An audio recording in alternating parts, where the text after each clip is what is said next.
келді Али ибн Аби Талиб, білесіздер, Али ибн Аби Талиб деген ұлы сахаба харижиттермен проблемасы болған кезде харижилерге Ибн Аббасты жіберді.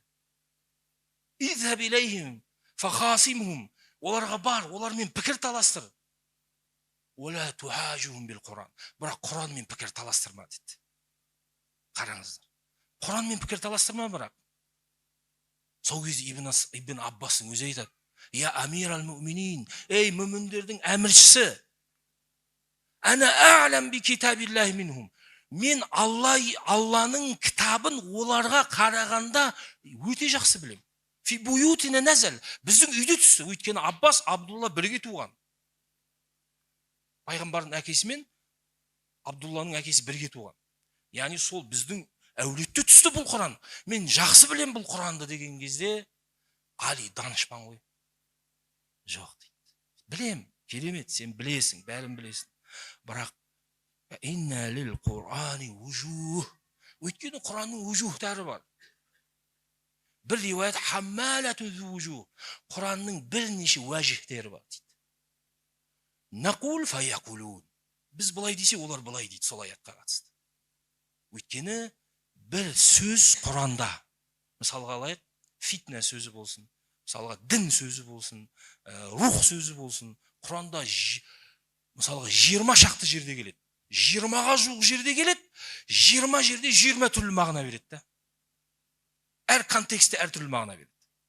Бір мағынасын біліп, бүкіл жерге қолдансын, сен адасасың. Жоқ шын? Сол үшін мыңдаған, жүздеген, мыңдаған тәпсірлер жазылды тарихта. Бұл кейінгілер жазып отыр бұл тәпсірді.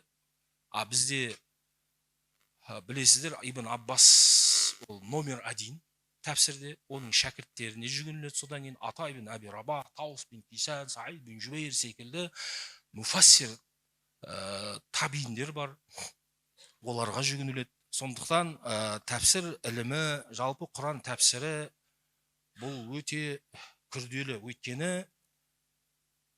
Өйткені ғалымдарымыз айтады. Ияс бин Муауия дейтін ғалым айтады.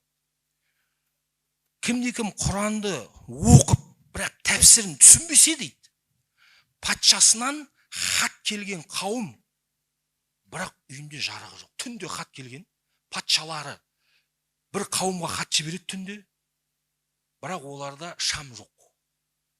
Сол хатты оқи алмай отырған адам секілді дейді. Түнде патшаларынан хат келген бір қауымға, бірақ шамы жоқ дейді ол қауым.